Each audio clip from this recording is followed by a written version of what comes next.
로마서 9장 1절부터 5절까지 제가 읽습니다. 내가 그리스도 안에서 참말을 하고 거짓말을 아니하노라. 내게 큰 근심이 있는 것과 마음에 그치지 않는 고통이 있는 것을 내 양심이 성령님 안에서 나로 더불어 증거하노니 나의 형제 곧 골육의 친척을 위하여 내 자신이 저주를 받아 그리스도에게서 끊어질지라도 원하는 바로라. 저희는 이스라엘 사람이라 저희에게는 양자됨과 영광과 언약들과 율법을 세우신 것과 예배와 약속들이 있고 조상들도 저희 것이요 육신으로 하면 그리스도가 저희에게서 나셨으니 저는 만물 위에 계셔 세세의 찬양을 받으실 하나님이시니라. 아멘. 제가 기본적으로 설교를 하거나 말씀을 가리킬 때에 저 개인적으로는 성령의 은사들을 따라서 말씀을 설교하거나 가리키고 있습니다. 물론 성령의 은사들로 가리킨다 해서 성경에 대한 말씀의 가리킴이나 해석이 완벽하지도 않고 또한 성령의 은사들을 통한 기름 부으심이라는 것이 실제로는 제 자신의 어떤 경건한 삶의 영향을 받기보다는 말씀에 대한 은사들이기 때문에 듣는 사람들 때문에 영향을 훨씬 더 많이 받는 것을 저는 목회하면서나 말씀을 가리키면서 항상 깨달아오고 있습니다. 어떤 집회를 하거나 혹은 어떤 교회에 가서 말씀을 전하거나 그러면 저라는 사람은 지난주나 이번주는 똑같은 사람인데 그 말씀을 듣고 있는 사람들 때문에 성령님의 말씀을 가리키시는 것이나 설교하는 기름 부으심이 현저히 약해지기도 하고 혹은 아주 강해지기도 합니다. 그래서 지금 제 말씀을 듣고 앉아있는 여러분이 말씀에 대한 사모함이나 갈급함이나 간절함이 사라져버리고 없어져 버린다면 혹은 약해져 버린다면 제가 로마서를 강해하지만 제 강해가 오히려 성경을 더 어렵게 만들어 버릴 수도 있습니다. 왜냐하면 사모함이 없는 사람들에게는 말씀을 더 덮어버리기 때문에 그런 경향성도 가지고 있습니다. 하나님 말씀을 더 난해하고 모호하며 어렵게 만들어버리는 말씀의 기름 부으심이 여러분에 대한 징계 양상으로 나타날 수도 있습니다. 그래서 제가 로마서 강해를 하거나 말씀을 나눌 때에 함께 듣고 앉아있는 여러분에게 제가 경계하기도 하고 때로는 책망하기도 하는 것입니다. 단지 제가 로마서를 강의하고 지나가지만 언제 되돌이표를 써서 다시 로마서를 강의하게 될런지 그것은 아마 굉장히 먼 시절의 이야기가 될 것입니다.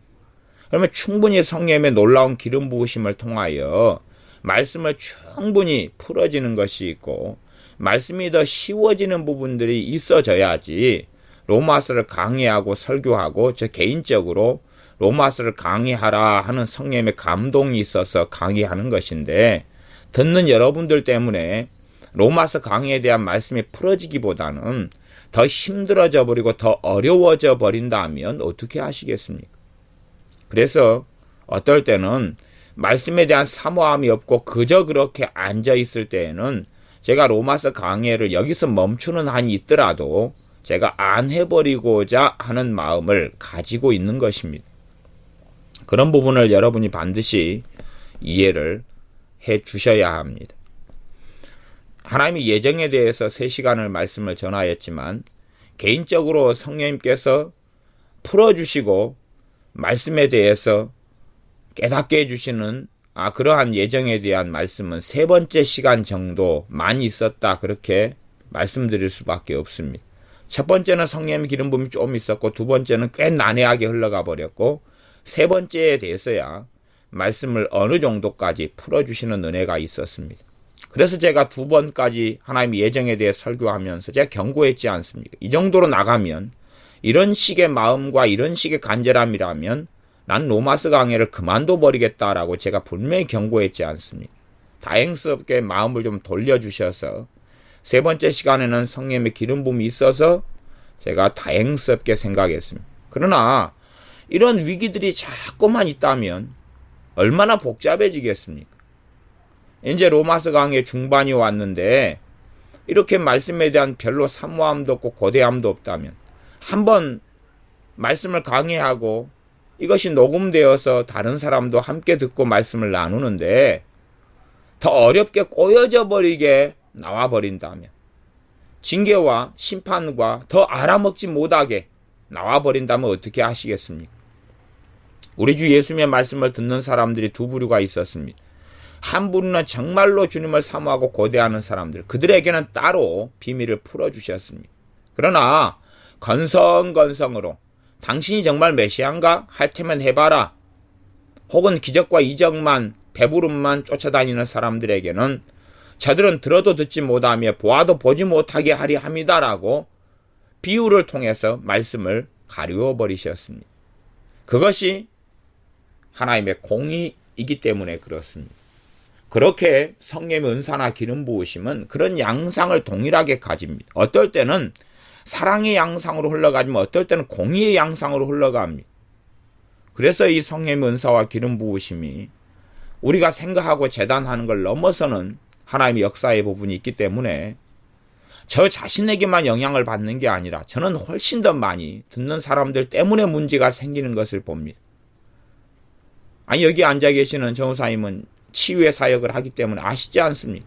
똑같은 치유의 병 고치는 기름 부으심이 치유 기도를 받는 사람들에게 좌지우지되지 본인 당사자의 어떤 경건성에 좌우되는 것은 거의 없다는 것을 경험하지 않습니까?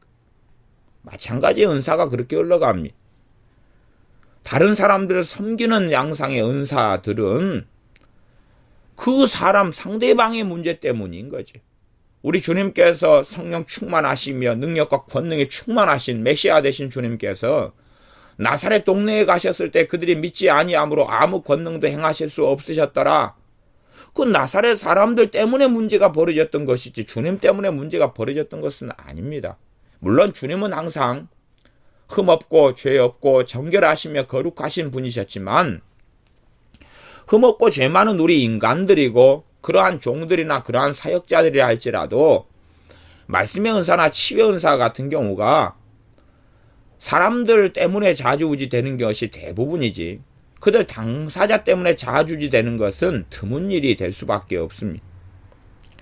그래서 어리석은 사람들은 자신이 주님과의 어리석은 관계와 삶이 어그러졌는데도 간절한 마음으로 주님의 치유와 주님의 구원을 사모하는 사람들 때문에 치유의 기름 부으심이 계속하여 나타나고 축사, 귀신이 쫓겨남이 나타나는데도 불구하고 자신은 하나님과 관계가 바른 것처럼 충분히 착각하고 그렇게 살아갈 수 있는 경우들도 많이 있다. 그렇게 제가 말해 왔었습니다. 지금 로마서 9장도 꽤 난해한 본문들 속으로 들어갑니다. 꽤 난해하다는 것은 첫째는 그런 이야기입니다. 로마서 9장 1절부터 기본적으로 다루려면 지금 사실은 로마서 9장 1절부터 마지막 33절까지를 다루어야지 어느 정도 문맥적인 이해가 가능합니다. 그런데 강해를 하다 보니까 그러면 이 1절부터 33절 정도가 기본 문맥인데 이것을 잘라야 되지요. 시간적인 한계가 있고 너무 길게 한 번 강의 시작해서 33절까지 3시간, 5시간 할 수는 없으니까 그래서 기본적으로 자르면 18절까지 잘라야 됩니다. 이 기본 문맥 정도, 기본의 기본인데 1절부터 18절까지 하다 보면 또 2-3시간이 흘러가는데 이걸 어떻게 듣고 앉아 있겠습니까? 그러니 이제 제 개인적으로는 5절까지 자를 수밖에 없는 난점이 생겨버리고 맙니다. 5절까지만 자르면 이건 전체 머리끝부터 발끝이다 그러면 머리만 다루고 말아버리는데 이걸 어떻게 하겠느냐 하는 것입니다. 이런 부분에서 강의하고 설명할 때에 큰 난점과 어려운 점들을 가지고 있습니다. 그렇기 때문에 성령의 기름 부으시면 더 풍성해야 되고 더 놀랍게 돼야 되는데 말씀에 대한 사모함이 도대체 찾아보기도 없고 그냥 그럭저럭 앉아있으면 어떻게 하겠다는 것입니까? 그래서 제가 아까는 하나님의 예정에 대해서 1편, 2편, 3편 로마서 8장을 다루는 것을 1편을 들어봤습니다. 1편은 제가 말씀을 전할 때 어느 정도까지 한 중간 정도나 약간 그 아래로 은사의 기름 부음이 있었습니다.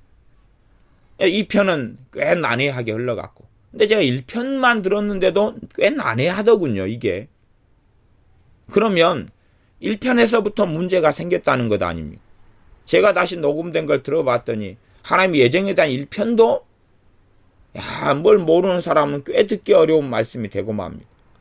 그것은 이제 신학적인 기반이나 어느 정도까지의 하나님의 말씀에 대한 기초들을 다진 사람들 혹은 그게 다져지지 않은 사람들은 정말 많이 반복해서 듣거나 혹은 세월이 좀 흘러가가지고나 알 수 있는 영역들이 꽤 많이 있습니다.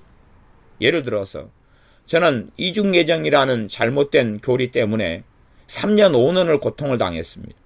그러면 최소한은 제가 왜 이중예정의 문제를 가지고 이야기하느냐 그러면 그것 가지고 하면 1년 정도는 고통을 당해봐야지 제 말이 무슨 말인지 알 것인데 어떤 사람이 요리를 배우려면 요리 속에서 칠판에 단지 요리 수업 받고 배우거나 알 수 있느냐 그 말입니다.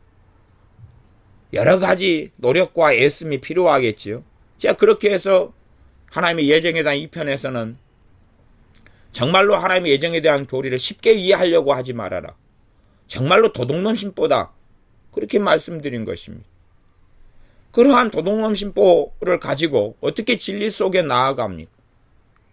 역사 이르는 무수히 많은 사람들이 하나님 말씀 이해하고 깨달으려 했지만 그 기쁨 속에 나아간 사람들이 얼마나 드물어 왔는가 하는 것을 반드시 생각해야 됩니다. 로마서 9장도 그래서 제가 먼저는 앞에는 내가 경고하는 것입니다. 왜냐하면 꽤 난해하기 때문에 듣다 보면 홍알홍알해지고 흐리멍텅해지기 때문에 거기에서 간절함과 사모함을 잃어버려서 더 복잡한 것으로 흘러갈 수 있기 때문에 그렇습니다. 그러니 제가 서두에서 다시 경고하고 지나가는 것입니다. 꽤 어렵습니다. 통째로 전체로 봐야지 좀 이해되는 것을 거기에 또 잘라버리니까 더 이해가 어려워요. 그런다 해서 제가 로마서 1장 9장 1절부터 마지막 33절까지 다루어 버리면 어떻게 되겠습니까? 시간은 얼마나 흘러가고 얼마나 어렵겠습니까? 더군다나 더 어려운 문제들은 있습니다.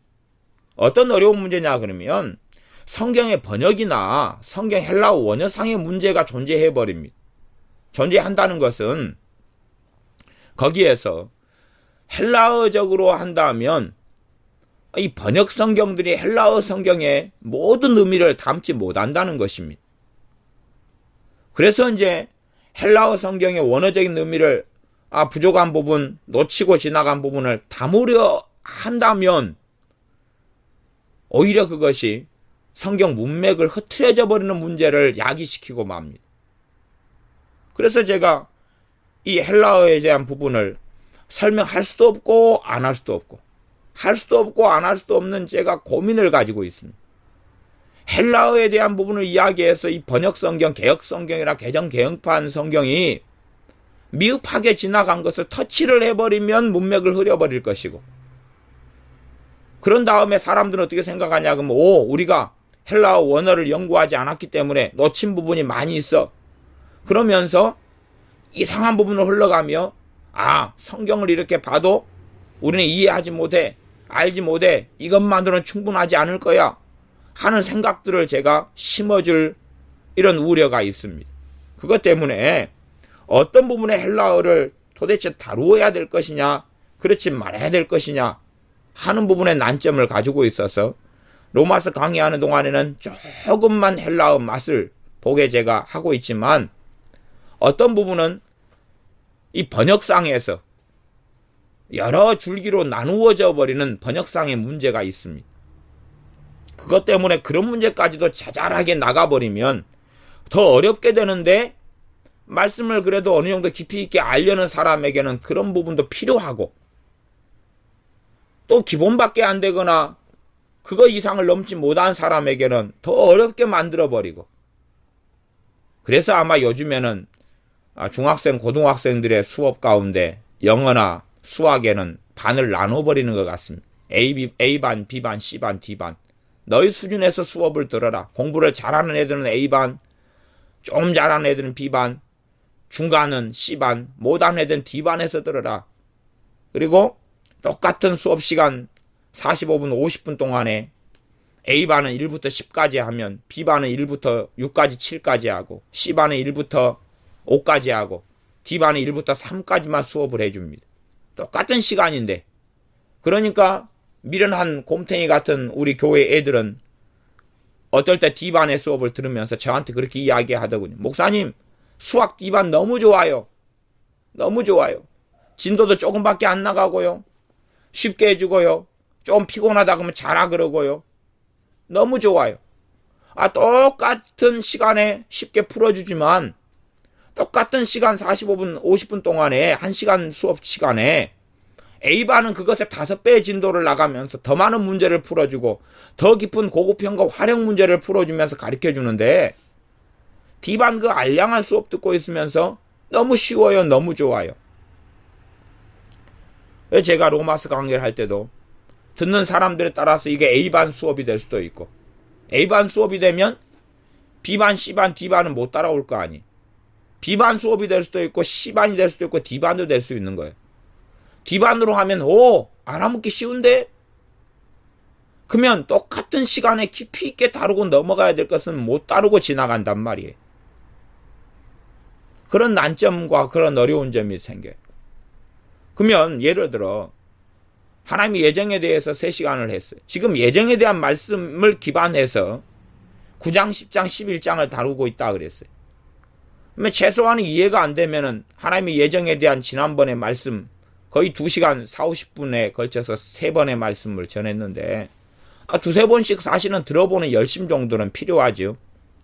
그렇게 돼야지만이 어느 정도까지 이해하고 알 수 있을 여지가 있기 때문에 그래요.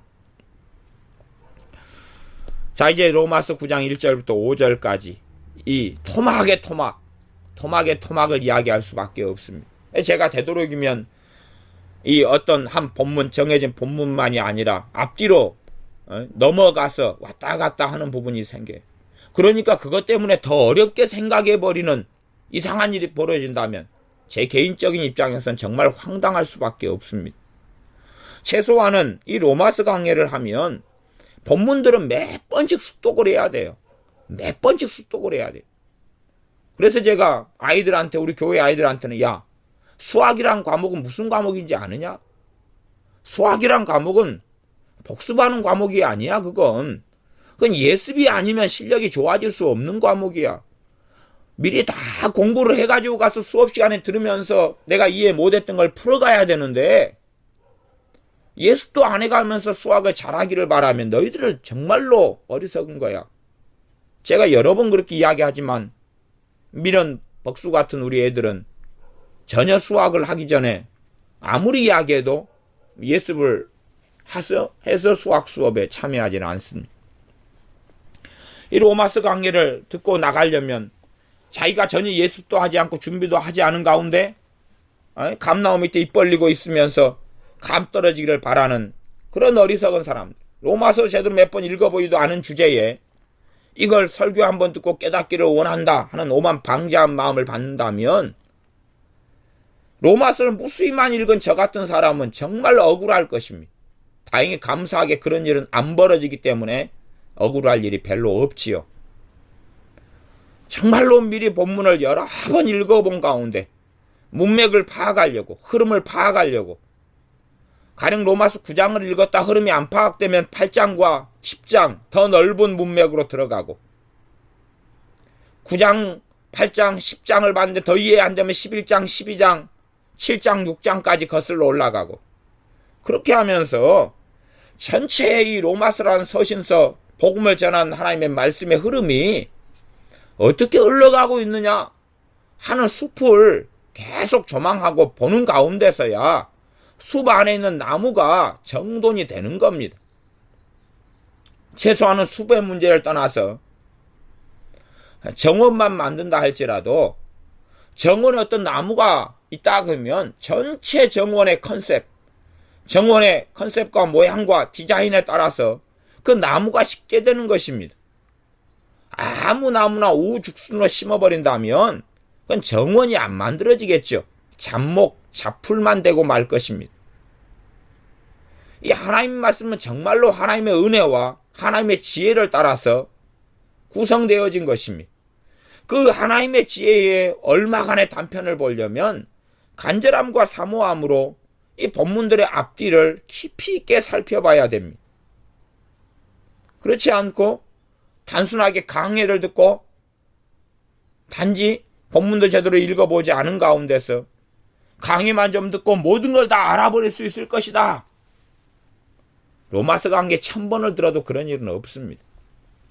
내 안에 성령님께서 협조해 주셔야 되고 역사해 주셔야 되고 깨닫게 해 주셔야 되고 빛을 비춰 주셔야 되는데 성령 하나님께서 자동적으로 빛을 비춰주거나 깨닫게 해주시는 경우가 어디 있겠습니까? 그런 일은 존재하지가 않습니다. 존재하지가 않아요. 그래서 어리석은 사람들은 성령이 임하셨네. 그러면 끝이구나.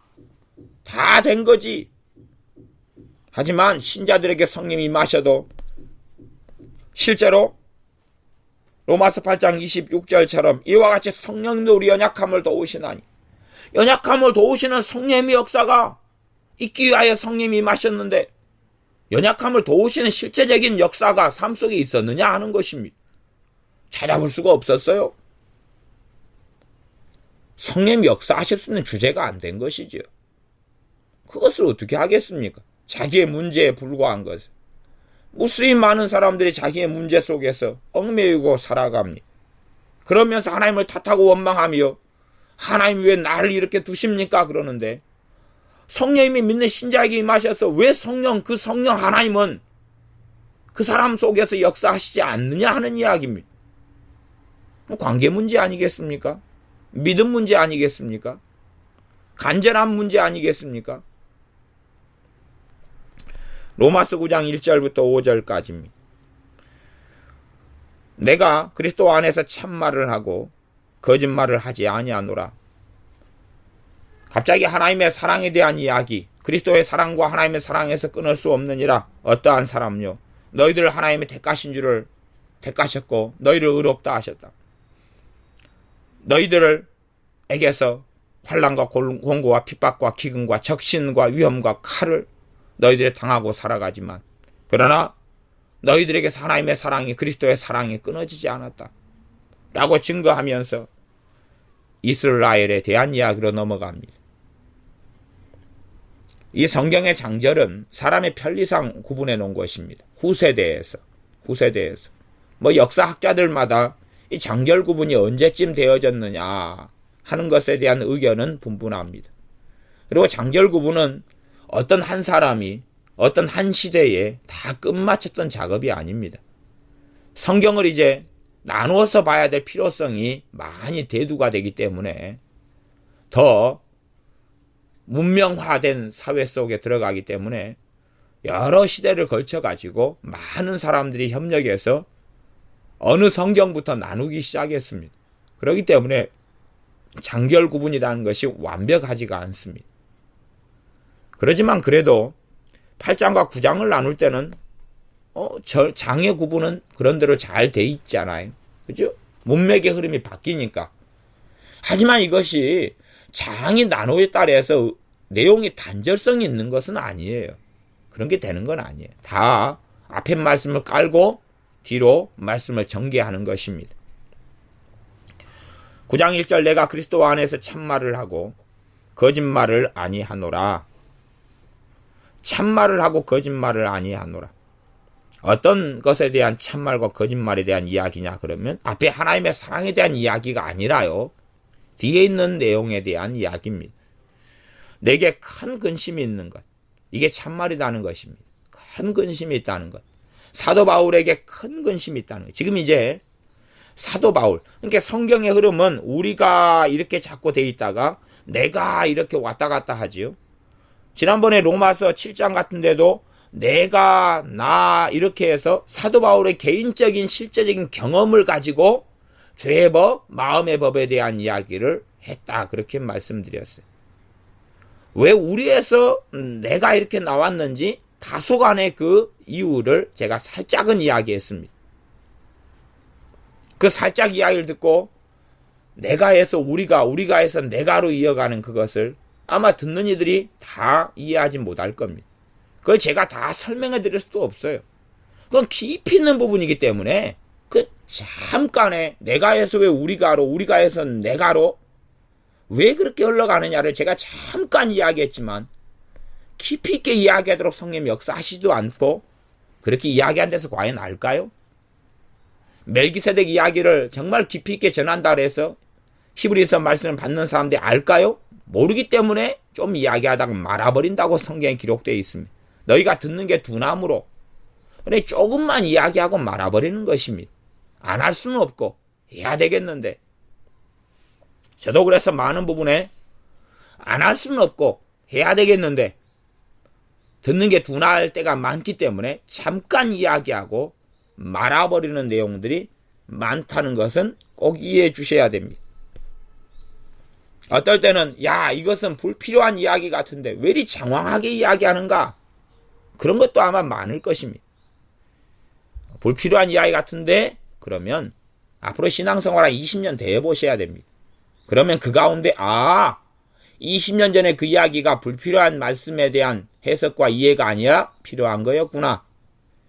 교회 생활 속에서 조직의 쓴맛을 더 많이 봐야 되고 하나님 앞에서 믿음의 선한 싸움을 더 치열하게 싸워보고 그 다음에 20년 지나고 10년 지난 다음에 그래서 그랬구나. 혹 그것을 아직도 기억하고 있다면 그때쯤에나 그렇게 될 수도 있을지 모르겠습니다. 내게 큰 근심이 있는 것과 마음에 그치지 않는 고통이 있는 것을 내 양심이 성령님 안에서 나로 더불어 증거하노니. 이런 단순한 구절이라도 헬라어상으로는 사실 할 말이 많아요. 왜 할 말이 많냐 그러면 번역상에서 몇 갈래로 심지어는 갈라져 버리기 때문에 그렇습니다. 그러나 나름 우리 개역성경이 번역을 잘해오기 때문에 그런 부분까지 복잡하게 흘러가려고 하지는 않겠습니다. 9장 1절 2절은 함께 통으로 나와 있고 3절로 넘어가면 3절 나의 형제 곧 골육의 친척을 위하여 내 자신이 저주를 받아 그리스도에게서 끊어질지라도 원하는 바로라. 나의 형제 곧 골육의 친척을 위하여 이것은 동족 이스라엘에 대한 이야기죠. 9장 4절에 보면 저희는 이스라엘 사람들이라 이스라엘 사람이라라고 설명하고 있습니다. 헬라어상으로 가면 나의 형제 곧 골육의 친척을 위하여 그러면 약간은 복잡한 문제가 되어버리고 맙니다. 개역성경 골육의 친척 이렇게 나왔지만 헬라어상으로는 골육의 친척 이렇게 되어져 있기보다는 두 개가 떨어져 있습니다. 떨어져 있어서 골육 따로 친척 따로 이렇게 나와 있습니다. 골육이라는 것은 다른 말로 하면 헬라어상으로는 이 육체 사르크스라 그럽니다. 육체. 그러니까 카타 사르크스 이렇게 갑니다. 카타 그러면 사르카 그렇게 돼야지 변형이 맞는데 카타 사르크스 카타 사르카 그러면 카타는 뭐뭐에 따라서 뭐뭐와 함께 뭐 이런 여러 가지 의미를 가진 전치사 같은 것입니다. 그래서 육체에 따라 이런 의미를 가지는데 따로죠. 육체의 친척이 아니라 친척도 유코마이란 단어가 유코마이가 아니죠. 친척이라는 단어가 슌게네스입니다. 슌게네스인데 이건 친척이란 말도 있고 혈족이란 말도 있고 여러 가지 의미를 가집니다. 그럼 여기서 친척이라 했으니까 우리가 생각하는 친척의 의미가 되어버리면 어리석어집니다. 그래서 이 슌게네스라는 단어가 여러 의미를 가진다 그 말이에요. 친척도 있고 골육도 있고 그 다음 친족도 있고 혈족도 있고 족속도 있고 여러 의미를 가져요. 거기에서 이제 개혁성경의 번역자들은 친척이라고 번역해버렸어요. 그러나 감사하게도 9장 4절에는 저희는 이스라엘 사람이라, 그리고 동족, 동포, 이스라엘이다 하는 거 명백하게 적시가 되어져 있기 때문에 더 이상하게 이해할 여지는 없어져 버리는 거죠. 그러나 3절까지만 나와 있다면 사도 바울이 자기 가족, 자기 친척, 사돈의 팔촌의 영혼 구원을 위해서 그렇게 간절히 근심하고 탄식했는가 생각할 여지가 있죠.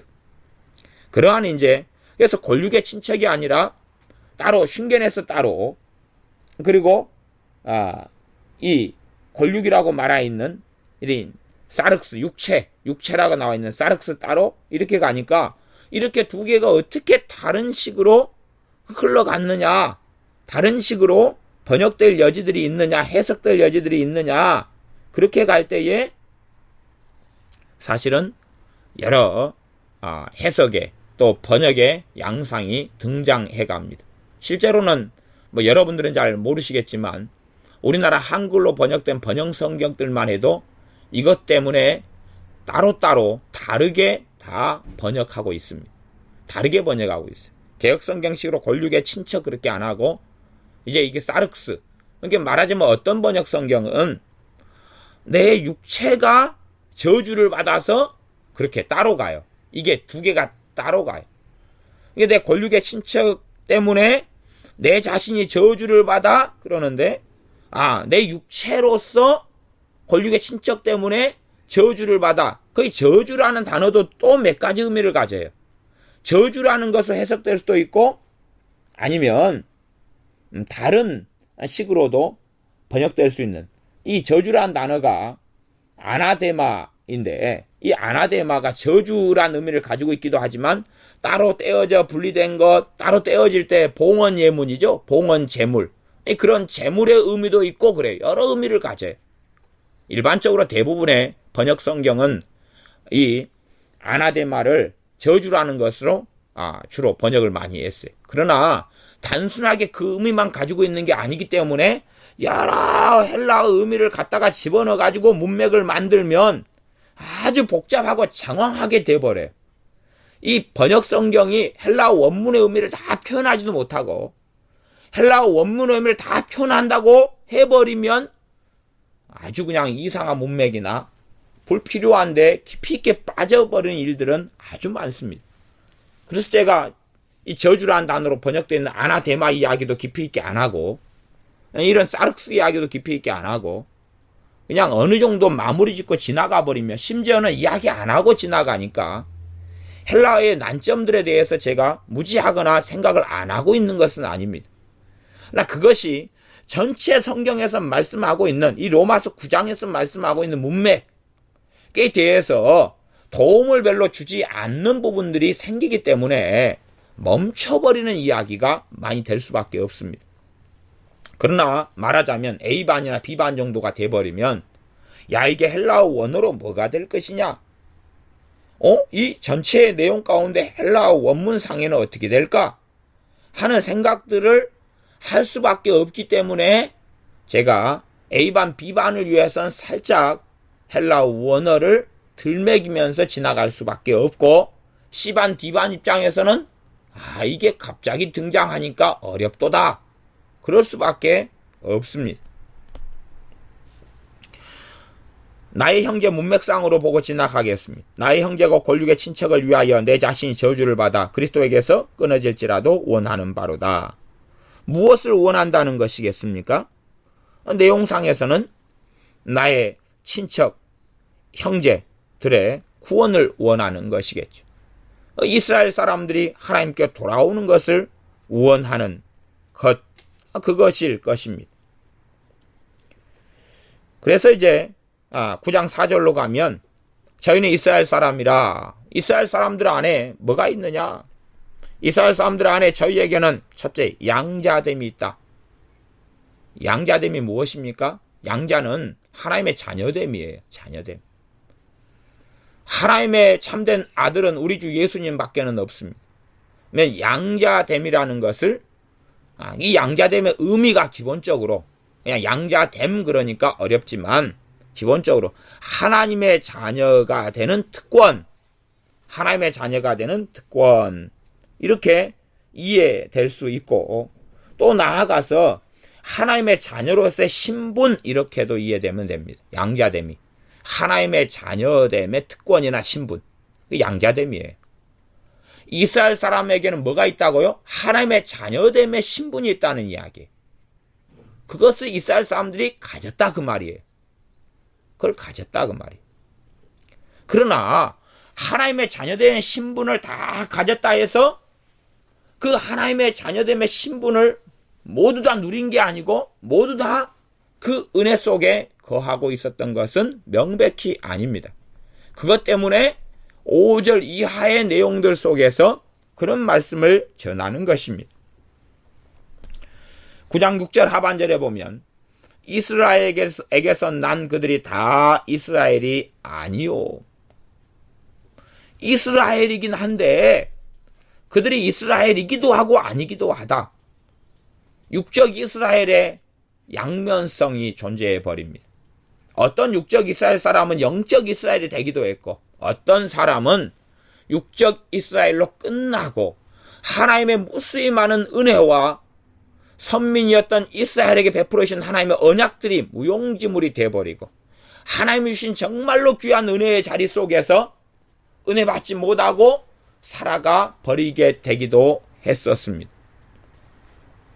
어떤 사람을 만나 전도하면 그 사람이 그렇게 이야기합니다.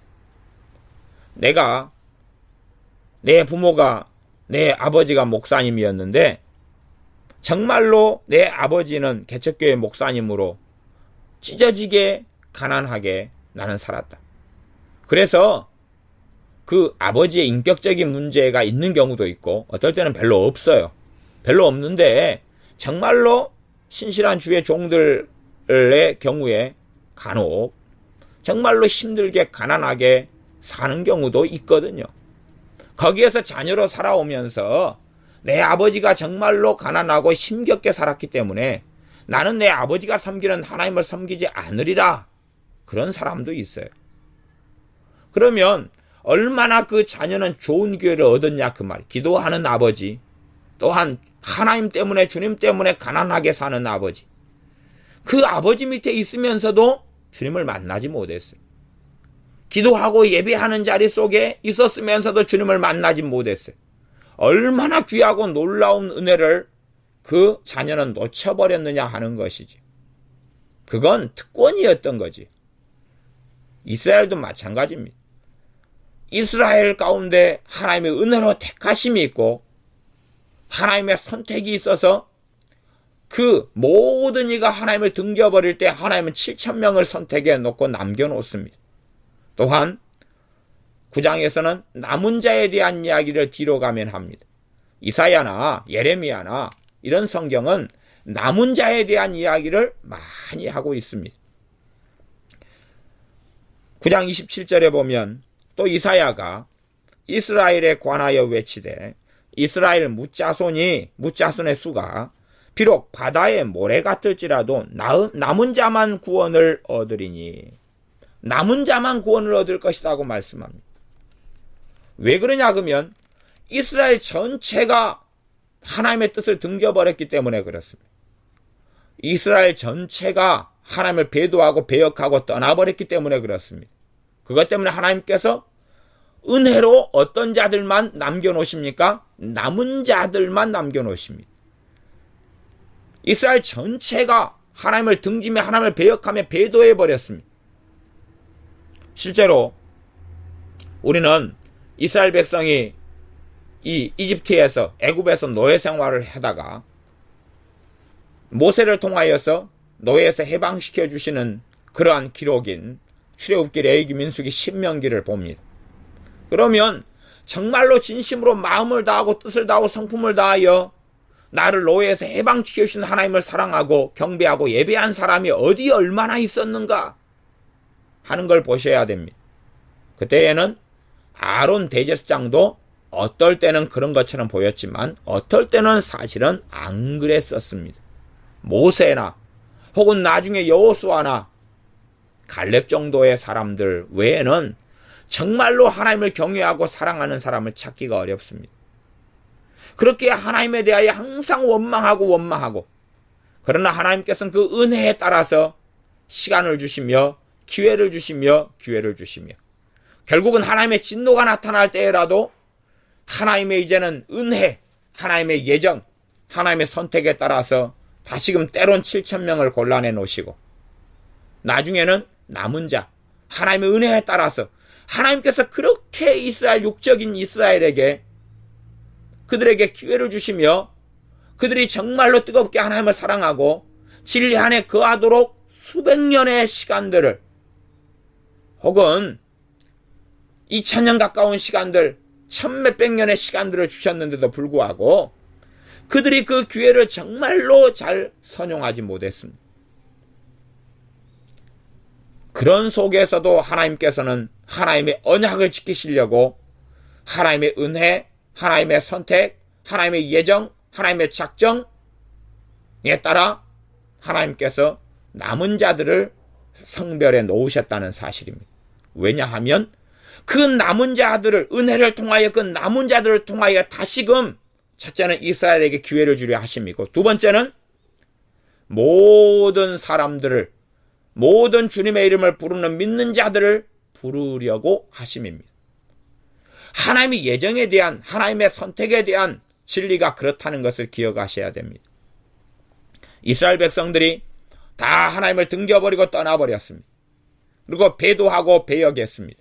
엘리야 선지자 시대 때에 다 하나님을 등져버리고 떠나버려서 엘리야 선지자가 하나님께 그렇게 기도하지 않습니까? 하나님 나만 남았습니다. 그럴 때에 하나님께서 말씀하시는 것입니다. 하나님 말씀하시는 것이 바알에게 무릎 꿇지 아니한 7,000인을 내가 남겨두었다 그렇게 말씀했습니다. 그것이 로마서 이제 물론 구약 성경에 있지만 로마서 11장에 그런 말씀이 나와 있습니다. 로마서 11장 2절부터 4절까지 그런 내용, 구약 성경의 이 사건을 가지고 이야기합니다. 하나님이 그 미리 아신 자기 백성을 버리지 아니하셨나니 하나님이 미리 아신 예지한 미리 아신 하나님께서 미리 은혜 주시고 하나님이 선택한 그 백성을 버린 게 아니다.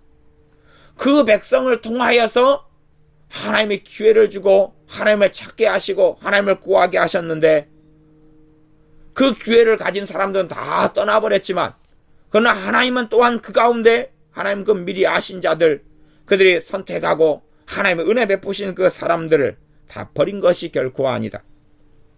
너희가 11장 2절 하반절 성경이 엘리야를 가리켜 말한 것을 알지 못하느냐. 저가 이스라엘을 하나님께 송사하되 이스라엘 백성들 하나님께 송사했다. 저들이 하나님을 버렸습니다. 저들이 하나님을 등지고 배역했습니다. 주여 저희가 주의 선지자들을 죽였으며 주의 제자들을 헐어버렸고 나만 남았는데 이 하나님의 선택받은 선민 이스라엘은 무슨 일을 벌였습니까? 하나님의 보내신 선지자들을 다 죽여버렸다는 이야기입니다. 하나님께 예배하는 제단들을 다 무너뜨렸다는 이야기입니다. 그러니 하나님의 선지자인 엘리야 선지자가 하나님께 송사하지 않겠습니까? 얼마나 끔찍한 이스라엘의 배역과 배도가 나타났는지 있는 장면이기도 합니다. 나만 남았는데 내 목숨도 다 참나이다. 선지자 엘리야 선지자만 남았는데 엘리야 선지자도 잡아 죽여버리려고 찾고 있다. 어쩌면 좋습니까? 그렇게 할 때에 11장 4절 저에게 하신 말씀이 무엇이뇨? 내가 나를 위하여 바알에게 무릎을 꿇지 아니한 사람 7,000을 남겨두었다 하셨으니 그런즉 이와 같이 이제도 은혜로 택하심을 따라 남은 자가 있느니라. 지금 현재에도 유대인들 속에서 이스라엘 사람 유대인 속에서 남은 자가 있다라고 말씀합니다. 그럼 전체 흐름은 이스라엘 사람들이 하나님을 또한 예수님을 십자가에 못 박아버리면서 하나님에 대한 하나님의 진노와 심판을 끝까지 쌓아버렸는데 그럼에도 불구하고 하나님께서 이스라엘에 대한 하나님의 약속이 폐해지지 않았고 하나님의 약속은 그대로 유효하며 하나님께서는 하나님의 언약을 그대로 지키시고 있는데 그것은 하나님께 예정하시고 선택하시며 은혜로 택하신 그 사람들을 통하여 아직도 유대인들 가운데, 이스라엘 사람들 가운데 몇몇이 남은 자들 속에서 믿음이 이어지고 있고, 그 사람들을 통하여 하나님은 하나님의 뜻과 하나님의 약속과 하나님의 은혜를 끊어지지 않고 보존하고 계시다 하는 말씀을 하고 있습니다. 그래서 다시 돌아와서 9장 6절에는 또한 하나님의 말씀이 폐하여진 것 같지 않도다. 하나님의 말씀이, 하나님의 약속의 말씀이 폐하여진 것 같지 않다. 무너져 버렸고 폐하였단 말은 무너졌다, 그런 이야기입니다. 아니면 실패했다, 뭐 그런 이야기도 되어집니다. 헬라어로는 에크핍토라는 단어가 쓰여졌는데, 패하다, 떨어지다, 실패하다, 무너지다, 파괴되다, 이런 단어입니다. 하나님의 말씀이 폐하여진 것 같지 않다. 폐하여지지 않았다. 이렇게 이스라엘 백성들이 하나님을 등지고 떠났지만 하나님의 약속은, 하나님의 신실하신 하나님께서는 어떻게 남은 자를 통하여, 어떻게 은혜로 인하여, 택하심으로 인하여 남은 자들을 보존하시며 그들을 통하여 하나님의 약속을 지켜오셨는가 하는 것을 이야기하고 있는 말씀입니다. 다시 9장 4절로 돌아가겠습니다. 저희는 이스라엘 사람이라 저희에게는 양자됨이 있다. 양자됨은 하나님의 자녀로서의 신분이라 이야기했습니다. 그렇게 하나님께서 이스라엘 가운데서 누구를 고릅니까? 하나님의 은혜에 따라서 택한 자를 골라낸다는 이야기. 하나님의 은혜에 따라서 하나님의 어떤 사람을 성별하고 택한다는 이야기입니다. 이스라엘 가운데도 마찬가지 같은 일이 있어 왔다, 그렇게 말씀드릴 수 있습니다. 이스라엘 가운데 어떤 자들을 택하셨습니다. 그래가지고 그 육적인 이스라엘을 전부 다 하나님께서 부르시는 것입니다. 하나님이 항상 누구를 택하여서 불러오셨습니까? 항상 택하여 불러온 이들은 선지자들입니다. 그러지요? 선지자들을 택하여 가지고 그들을 부르셔 가지고 그들을 통하여 누구를 부릅니까? 육적인 이스라엘을 항상 부르지 않습니까? 내게로 돌아오라고. 그러나 육적인 이스라엘은 그 부르심에 응답하지 않고 선지자들을 돌로 쳐서 죽여 왔었고 제단을 헐어 왔었습니다. 그런 것처럼 육적인 이스라엘이 전부 다가 택한 자는 아니란 이야기입니다. 그건 당연한 이야기 아닙니까? 주님께서 12사도를 택하셨습니다. 12사도를 택해가지고 12사도를 통해 뭐 하려고 그러시는 겁니까? 때로는 유대인, 때로는 이방인들을 부르시는 것 아닙니까?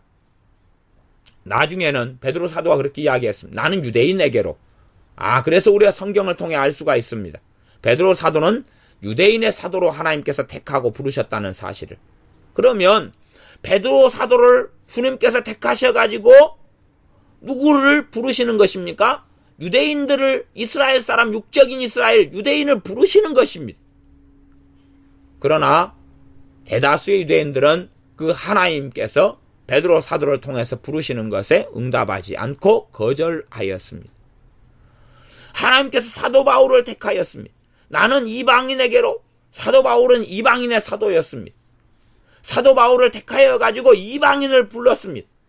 그때에 이방인들은 많은 사람들이 응답하고 화답했습니다. 어떤 지역에서는 사도 바울을 쫓아내고 돌로 쳐서 무너뜨리고 죽이려고 했기도 했습니다. 이 유대인들과 함께 하여서 그렇게 해왔지요. 유대인들의 선동을 통하여 그렇게 했던 적들도 많이 있었습니다.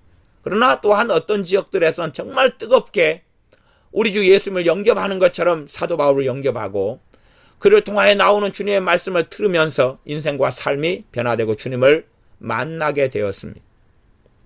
하나님의 선택에 대한 교리, 하나님의 예정에 대한 교리, 이 하나님의 은혜를 따라 선택함이 이스라엘 안에서 어떻게 이루어져 왔는지 하는 것을 잘 생각해 보셔야 됩니다. 하나님이 선택한 그 사람들을 통하여 이스라엘, 육적 이스라엘을 자꾸 부르시는 것입니다. 하나님이 AD 1446년 혹은 약간의 그 전에 누구를 택하셨습니까? 훨씬 그 이전에 누구를 택하셨습니까? 80살의 모세가 부르심 받아서 이스라엘 백성을 출애굽시키는 데 쓰임 받았습니다. 그러면 그 모세를 하나님은 일찍부터 택하셨어요. 모세를 택하셨어요. 모세를 택하셨는데 40살의 모세가 도망간 것은, 그리고 40년을 미디안 광야에서 지낸 것은 하나님의 때가 차지 않기 때문에 그랬습니다. 모세를 택하셔가지고 누구를 부르시고자 함입니까? 이스라엘 사람, 육적인 이스라엘을 부르고자 함이었습니다. 이스라엘, 육적 이스라엘에게 하나님께 돌아오라라고 부르시고자 함이었습니다. 그리고 모세가 120살이 될 때까지 이스라엘 사람들을 끊임없이 불렀습니다. 그리고 그 이스라엘 사람들에게 언약을 주시며 약속을 주시며 율법을 주셔왔습니다. 그러나 대다수의 이스라엘 사람들은 하나님에 대한 불신앙으로 광야 40년 동안에 죽어갔습니다. 불순종과 불신앙 속에 죽어갔습니다. 그리고 다시 그 후세대 사람들을 다시금 여호수아를 통해서 불렀습니다. 그 가운데 그 육적 이스라엘이 참된 이스라엘로 인생을 마감한 사람들이 있고, 그 육적 이스라엘로 인생을 끝난 사람들도 많이 있어 왔다는 사실입니다. 하나님이 이렇게 예정과 선택은 여호수아를 불러서 육적 이스라엘 사람들을 부르시고 그들을 영적 이스라엘, 하나님의 자녀로 삼고자 함이십니다. 요즘에 원체 육적 이스라엘에 대한 이야기가 육적 이스라엘이 영적 이스라엘인 것처럼 착각하는, 그 과거에 주님께서 이 땅에 초림하셨을 때에 가졌던 유대인들의 착각이 그것이었습니다. 육적 이스라엘이면 다 영적 이스라엘이다 하는 착각이었습니다. 그러나 하나님의 택하심으로 부르신 영적 이스라엘이 누구를 부르는 것입니까? 육적 이스라엘을 부르는 것입니다. 유감스럽게 하나님의 택하심이 아름다운 결실을 맺지 않을 때도 있어 왔습니다. 그것은 성경이 증명하는 것입니다. 하나님의 어떤 예정이 그 사람이 무슨 짓을 하든지 간에 구원이 보존되는 예정은 결코 아닙니다. 그것이 맞았다면 예정에 대한 잘못된 이해 속에 사람들이 그것이 맞다고 생각하여 많이 들어왔는데, 그 폐단과 그 문제가 이중 예정이란 문제라고 제가 이야기했습니다. 그러면 하나님께서 사울 왕을 선택하고 예정했습니다. 택하였어요. 왕으로 택하였습니다. 이스라엘의 첫 번째 왕으로. 그러나 하나님께서는 그 사울 왕이 걸어가는 길이 하나님의 택하고 기름을 붓고 성령이 임하셔서 새 사람이 되게 하셨어요. 그러나 사울왕은 하나님을 배역하고 배도하는 길로 걸어갔고, 하나님은 사울왕을 선택한 것을 후회하셨다고 성경에 기록되어져 있습니다. 하나님이 사울왕을 통해서 육적인 이스라엘을 정말로 영적 이스라엘로 만드시고자 하셨다는 사실입니다. 그러나 하나님의 그 부르심, 선택받은 사울왕이 하나님의 그 부르심에 순종하여 걸어가지도 않았고, 심지어 자신의 영혼조차도 바로 세우지 못하였습니다. 자신의 믿음조차도 바로 세우지 못하는 어리석은 길을 사울 왕이 걸어갔습니다. 마찬가지로 우리는 나귀가 사람 말을 했던 최초의 기적을 통하여 발람 선지자가 어그러진 길을 걸어갈 때 하나님께서 그의 생명을 보존하시며 그를 살리시려고 은혜를 베푸시는 사건을 봅니다. 하나님이 선지자로 발람을 선택하여서 그에게 기름을 부으시고 하나님의 애언의 말씀을 그 입에 담아두시며 진리의 말씀을 알게 하셔서 발람 선지자를 통하여 하나님의 큰 뜻과 하나님께서 발람 선지자를 통하여 당시에는 이방인들을 부르셨던 그 은혜의 장면들을 보게 됩니다. 그럼에도 불구하고 발람 선지자는 돈을 사랑하여서 하나님을 등지고 배역하며 떠나갔습니다. 하나님께서 요나 선지자를 택하고 부르셔서 니느웨 사람들을 구원하시고자 하였습니다. 그러나 니느웨로 부르심받은 선지자 요나가 어그러진 길로 달려가서 다시스로 도망했던 사건을 기억하지 않습니까? 물론 결과적으로 하나님께서 다시금 요나를 물고기 뱃속에 던져 넣으시고 그리고 그에게 회개하도록 하시며 니느웨로 가도록 하셨습니다. 그럼에도 불구하고 하나님이 부르신 요나는 계속하여 하나님에 대하여 원망하며 하나님과 변론하며 다투는 길 속에 멈추지 않는 속에 요나서가 끝나는 것을 성경을 읽는 사람들은 알고 있습니다. 그렇기 때문에 하나님의 어떤 예정과 하나님의 선택이라는 것이 끝까지 그 아름다운 결과물을 얻게 되는 그런 것은 아니라는 것을 우리는 성경 66권을 통하여 봅니다. 그래서 주님께서는 소아시아에 보내는 7교회에 보내는 편지, 요한계시록 2장 3장 이런 말씀을 통하여 하나님께서 부르신 이 하나님의 자녀들 교회들이 끝까지 주님 앞에 붙어 있기도 하고 없기도 하고 이 갈림길 속에서 다시금 경고하시며 경책하시며 책망하시며 경고하심을 통하여 끝까지 주님께 붙어 있으라고 소아시아에 있는 7교회에 경고하시면서 말씀하시고 때론 칭찬하시는 교회 대부분은 경고하고 책망받고 내가 너를 토하여 내치리라 하는 말씀을 듣게 되는 것을 봅니다.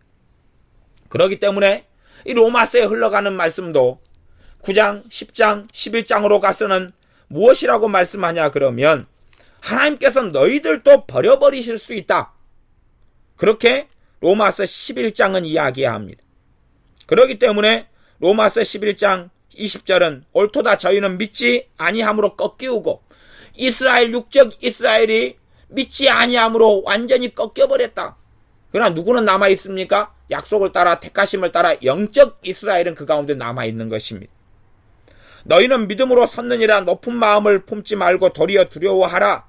하나님이 원가지들도 아끼지 아니하셨은즉 너도 아끼지 아니하시리라. 하나님의 택하심을 따라 사도 바울을 택하시고 이방인들을 부르셨습니다. 하나님께서 부르시길래 아굴라를 택하시고 하나님께서 디모데를 택하시며 디도를 택하시며 부르셨습니다. 그래서 원가지인 참감람나무에 돌감람나무인 이방인 우리를 접붙여 주셨습니다. 그러나 이 접붙임이 영구한 결과를 얻을 수도 있고 그렇지 않을 수도 있다고 말씀하는 것입니다. 우리가 구약시대 구약의 육적 이스라엘처럼 착각하고 교만하고 오만방자해지면서 한 번 구원은 영원한 구원이니 노세 젊어서 노세 라고 어리석은 길로 달려가며 근신하고 깨이지 않으면 그 하나님의 택하심이나 하나님의 예정이나 하나님의 부르심이라 해도 그 부르심과 택하심이 효력 있는 부르심이 되지는 않습니다. 신학적으로는 효과 있는 부르심, 효력 있는 부르심에 대한 내용의 신학적 내용들도 많이 있습니다. 다시 9장 4절로 넘어가겠습니다. 그래서 양자됨이 있다. 양자됨은 뭡니까? 하나님의 자녀가 되는 권세, 하나님의 자녀가 되는 그러한 신분, 그것이 양자됨입니다. 그것을 이스라엘이 가지고 있다. 어떤 이스라엘요? 동족, 혈족, 그걸 이야기하니까 9장 3절이죠. 나의 형제, 곧 골육의 친척, 그런 육체를 따라 난 이스라엘이 양자됨을 가지고 있었다는 것이 그 안에 누구를 통해서요? 하나님의 선택한, 부르신, 선택한 하나님의 택하신 사람들을 통하여서 육적 이스라엘에게 그 언약이 전해지고 언약이 맺어지면서 이 육적 이스라엘 사람들은 예배 속에 있었고 기도 속에 있었고 언약 속에 있었고 하나님의 은혜 속에 있어 왔어요.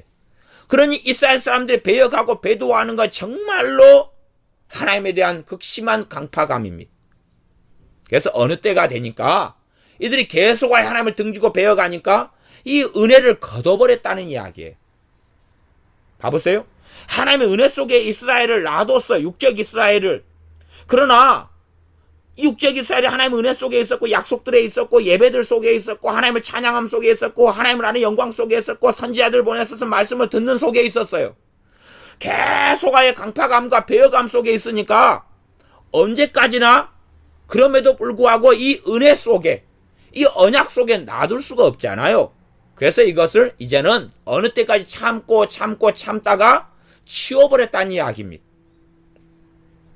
그 말씀에 대한 이야기의 흐름이 9장, 10장, 11장으로 흘러가는 것을 잘 기억하셔야 됩니다. 그래서 하나님께서 이 이스라엘 사람들 때문에 뭐라고 말씀하시냐 그러면 나중에는 결국은 그렇게 되어서 9장 25절이 나오는 것입니다. 호세아에 그래도 이르기를 내가 내 백성 안 자를 내 백성이라 사랑치 아니한 자를 사랑한 자라 부르리라.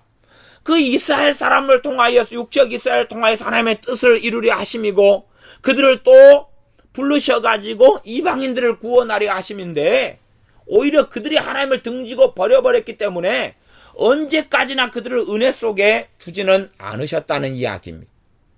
그래서 이제는 그들을 은혜 속에 안 두시고 꺾어버리시면서 돌감람나무인 이방 사람들을 부르시고 내 백성 안 잘 내 백성이라 그렇게 부르셨으며 거기에 그 부르심에 응답한 사람들이 있었고 응답하지 않은 사람들도 있었던 것입니다.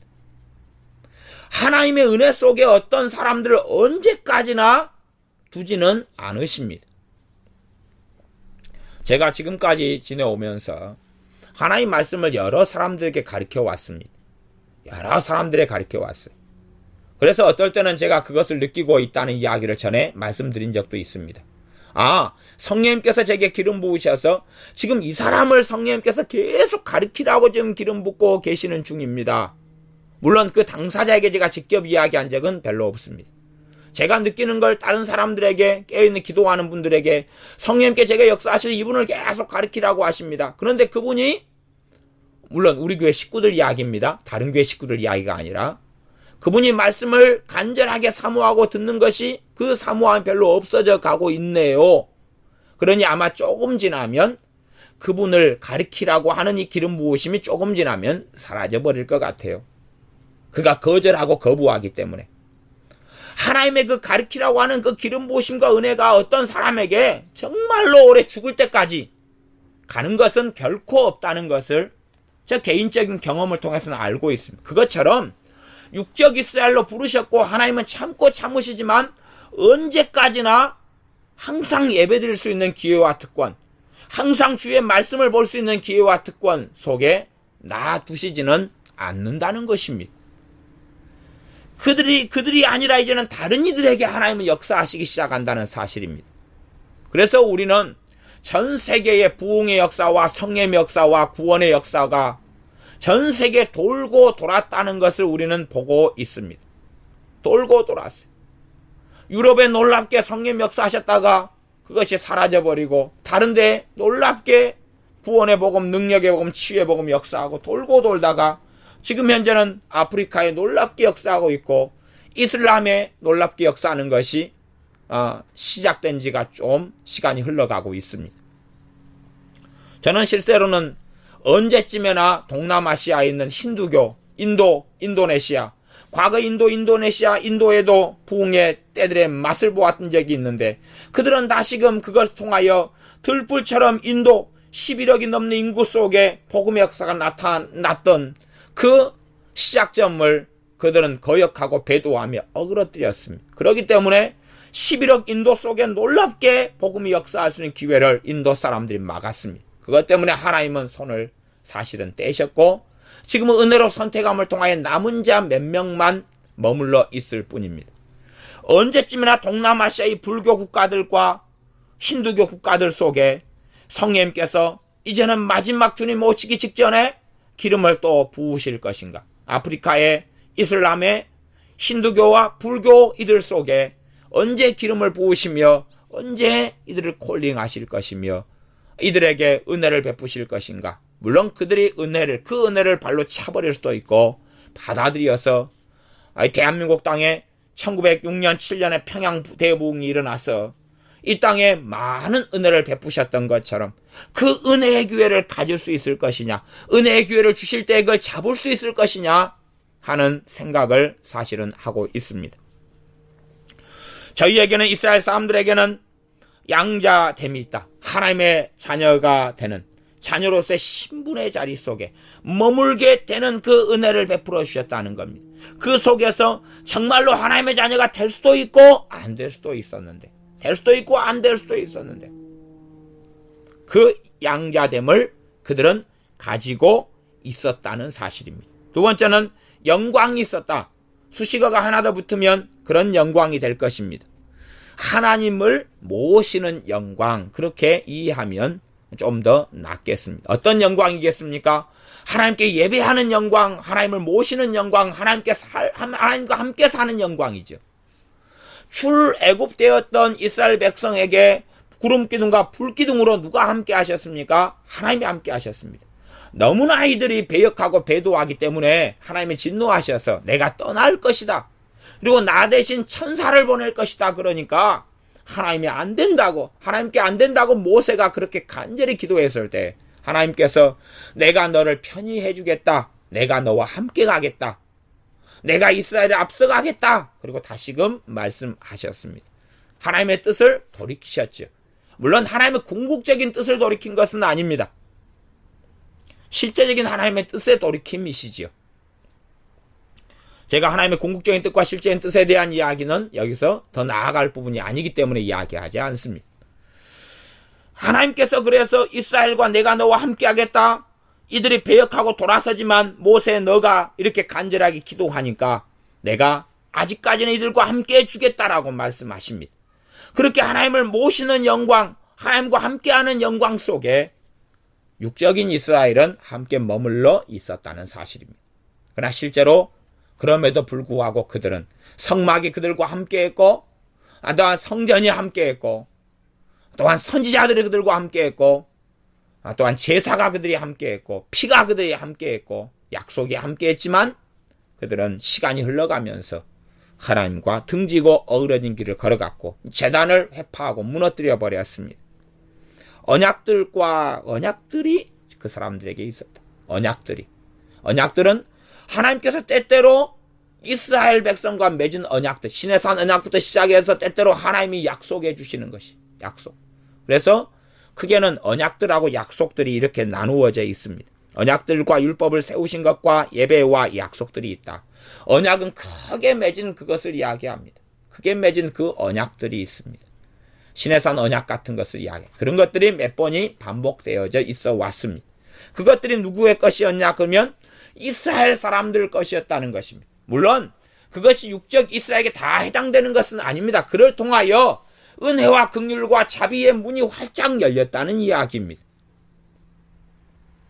어떤 한 가족 안에서 자녀가 태어납니다. 부모 밑에 자녀가 태어납니다.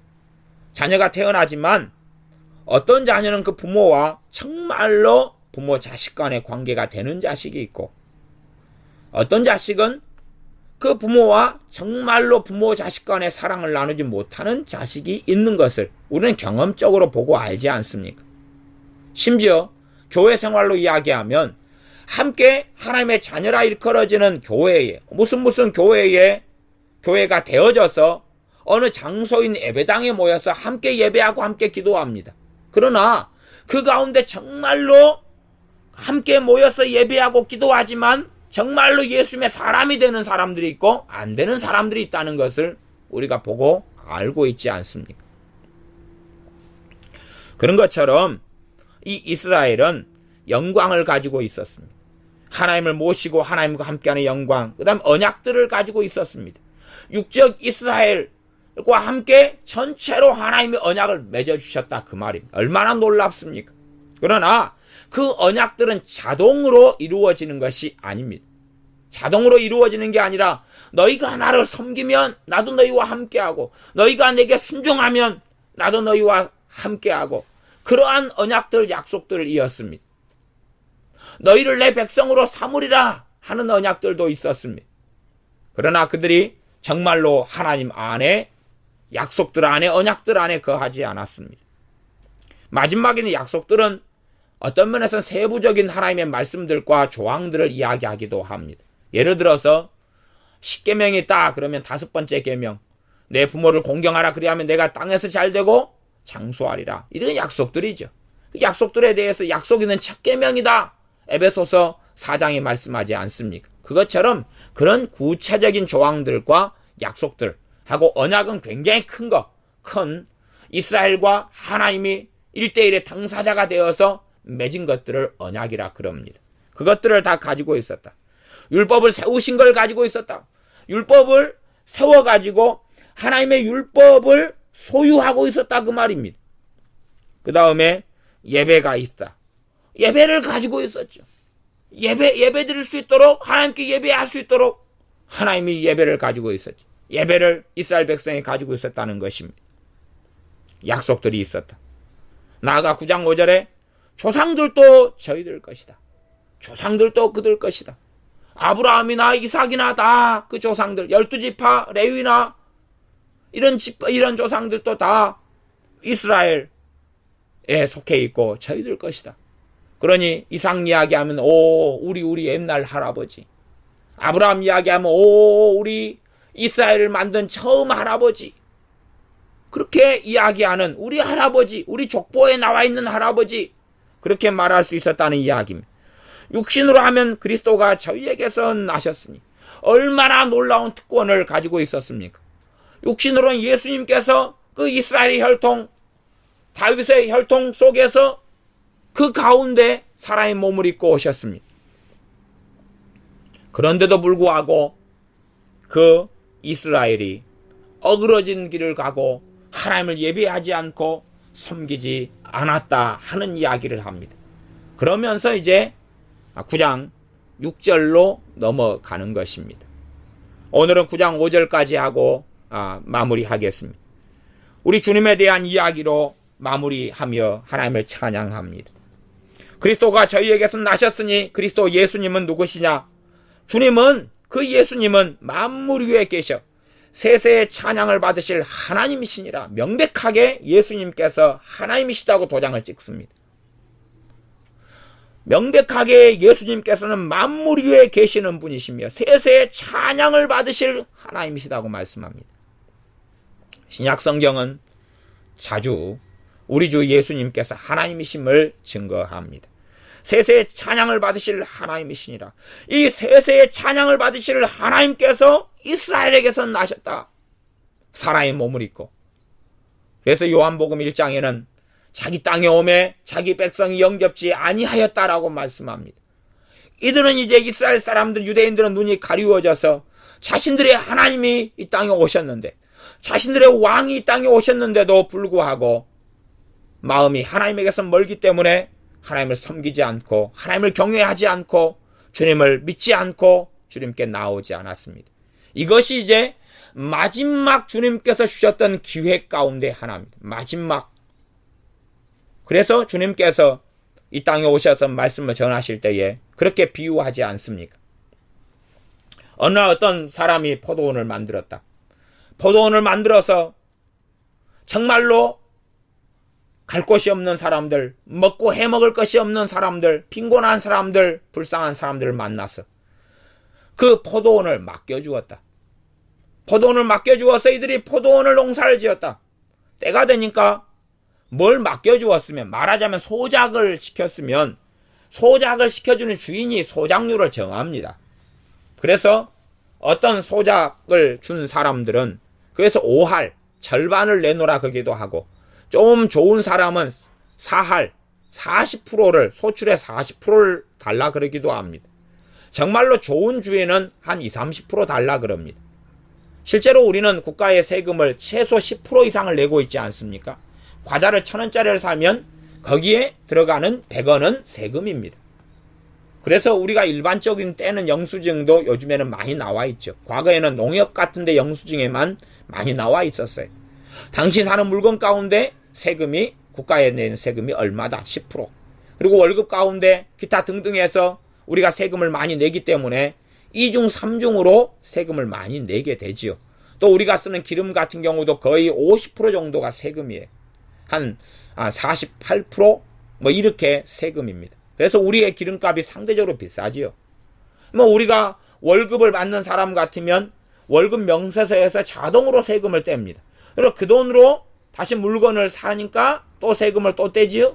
그다음 그걸로 기름을 사니까 또 세금을 또 떼지요. 그러니까 실제로 우리가 떼는 세금은 당연히 한 20-30% 가까이 되어지고 맙니다. 그러니까 얼마나 국가가 많은 세금을 걷어들이는지를 모릅니다. 그러나 그럼에도 불구하고 이 국가가 잘못된 백성들의 요구에 따라 천문학적으로 지금 복지에 지출하고 있는데, 이런 식으로 간다면 배보다 배꼽이 더 커서 대한민국의 미래는 유럽처럼 암담하게, 그리스처럼 암담하게 흘러가고 말 것입니다. 그렇게 이제 이 사람들이, 이 하나님의 백성들인 이스라엘 사람들이 그리스도 예수님을 모시고 있었는데, 그렇게 이제 지금 그 포도원 비유를 좀 이야기하고 있었죠. 포도원에 농부들이 그렇게 있어서 맡겨주었어요. 오갈 데 없는 사람 맡겨주어가지고 이제 선지자들 사람들 보내가지고 뭘 달라 그럽니까? 그 소출을 달라 그러죠. 소출의 소장료를 달라 그래요. 달라 그러는데 이들은 안 주고 싶은 거예요. 생각해 보세요.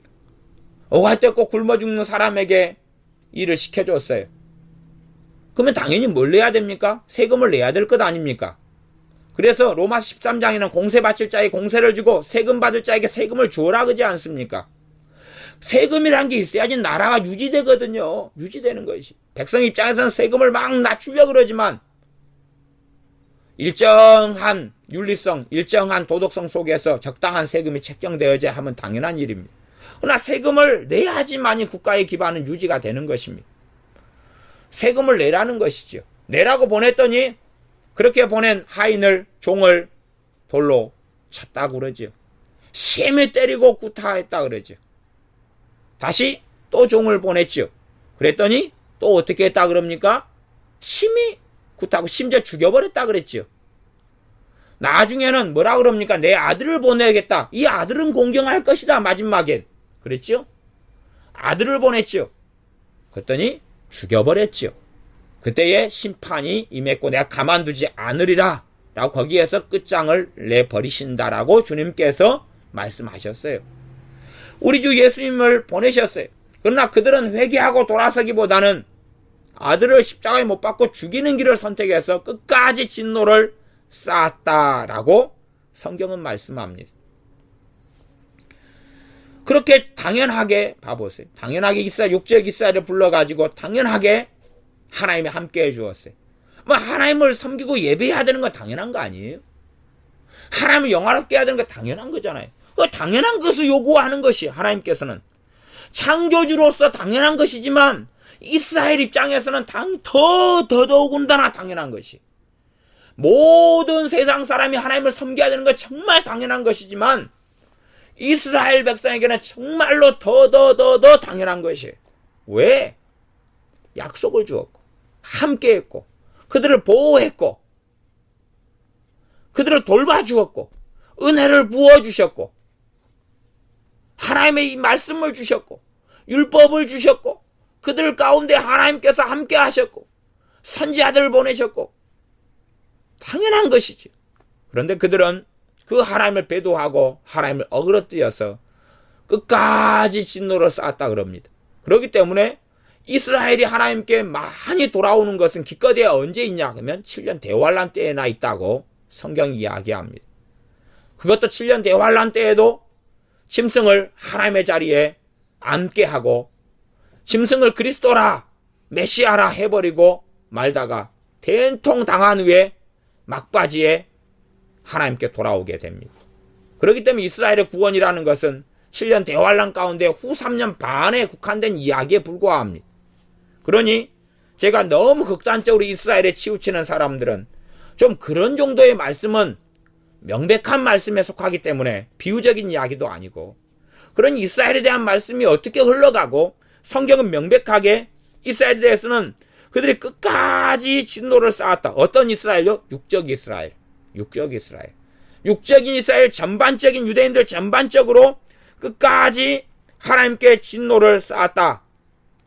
그래서 그들은 하나님 앞에서 심판과 진노를 받아서 오히려 성경에 그렇게 기록되어졌다고 이야기합니다.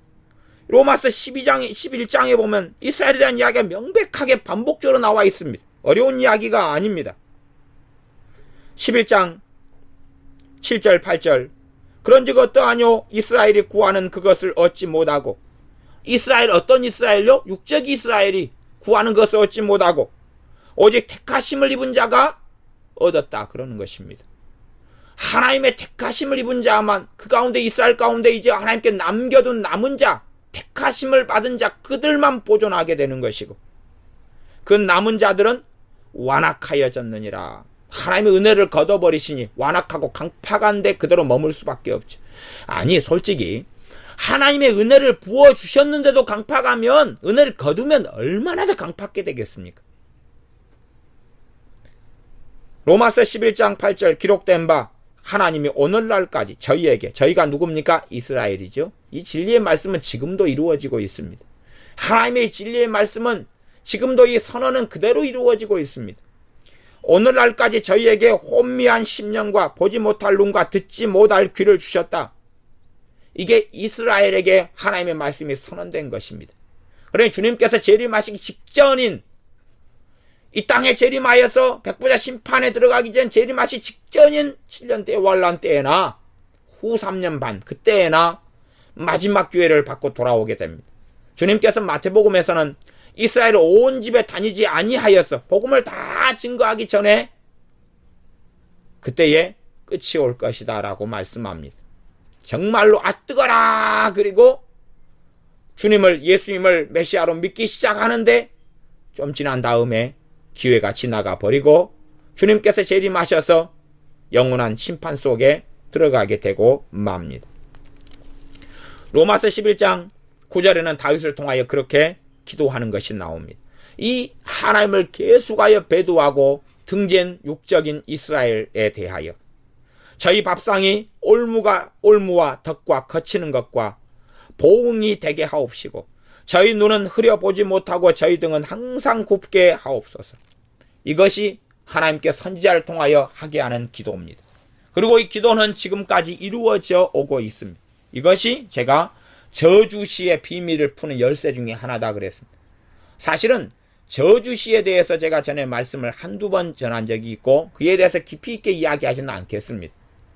그런데 실상은 저주시라는 것은 하나님께 선지자 입을 통해서 하나님께서 기도하게 하시는 것이고 그 기도에 응답하셔서 이루어지게 하시는 것이 많이 나와 있습니다. 제가 개인적으로 저주시 하나를 알려고 걸리는 세월이 몇 년입니다. 저주시에 대한 비밀을 알고 깨달으려고 보낸 세월이 몇 년입니다. 그러니 제가 저주시에 대해서 간략하고 살짝 힌트만 주는 걸 가지고 혹은 더 깊이 들어가서 이야기한다 해도 아마 저주시에 대한 것을 잘 이해하지 못하실 것입니다. 그래서 그걸 가지고 제가 듣는 것이 둔하기 때문에 저주시에 대한 것까지도 제가 구구절절히 이야기하기를 별로 원치 않습니다. 대신 기도하고 더 고민하고 정말 그 말씀을 깨닫고 알고 싶기를 원하거든. 아마 그때야 언제 또다시 조금 듣는 것만큼 말씀을 전할 기회는 있을런지 모르겠습니다. 선지자 다윗을 통하여 저희 밥상이 올무가 되고 덫이 되고 그렇게 보응해 달라고 기도하고 있고 그 기도는 이 육적인 이스라엘에게 지금도 이루어지고 있습니다. 얼마나 오랜 시절 동안에 하나님께서 이스라엘에게 은혜를 베풀어 오셨느냐 하는 것입니다. 이들에게서 우리 주 예수님께서 나셨고 조상도 이들의 것이고 이들에게 양자됨과 영광과 언약들과 율법을 세우신 것과 예배와 약속들이 있어 왔다는 겁니다. 얼마나 오랜 세월 동안에 하나님이 참고 인내하시며 은혜를 베풀어 주셨는가를 알 수 있습니다. 그러다가 이제 이 은혜를 다 걷어버리십니다. 그러니 이제 누구만 남습니까? 택하심을 따라 남은 자만 남게 되어집니다. 그리고 남은 자를 통하여 하나님의 언약이나 약속은 계속 성취되어 오고 있는 것입니다. 기도하겠습니다. 아버지 하나님, 육적인 이스라엘은 이 선민으로 선택받은 이스라엘, 하나님과 언약을 맺은 이스라엘에 대하여 하나님 말씀을 상고해 보았습니다. 하나님께서 아브라함에게서 난 혹은 이삭에게서 난 자녀라 할지라도 다 이스라엘이 아니고 육적인 이스라엘이 다 육적인 이스라엘이 아니지만 하나님께서 선택한 참된 이스라엘을 통하여 은혜로 부르신 이스라엘을 통하여 육적인 이스라엘을 다 참된 이스라엘로 부르시는 과정과 여정 그리고 육적인 이스라엘이 가지게 된 것을 보았으나 이들이 가졌지만 누리지 못하고 가졌지만 그 속에 살지 못하고 은혜 속에 살지만 은혜를 받지 못하고 하나님께 예배하지만 참된 예배를 받으시는 하나님을 만나지 못하는 이 어리석은 역사 속에서 하나님의 버리심을 받는 것을 성경을 통해 살펴보았습니다. 우리가 예배 속에 있고 기도 속에 있고 하나님의 자녀라 그리스도인이라 일컬음 받아서 살아가지만, 우리가 그래서 돌감람나무인 우리가 참감람나무인 주님께 접부심을 받았지만, 그러나 우리가 착오해지지 않게 하여 주시옵소서.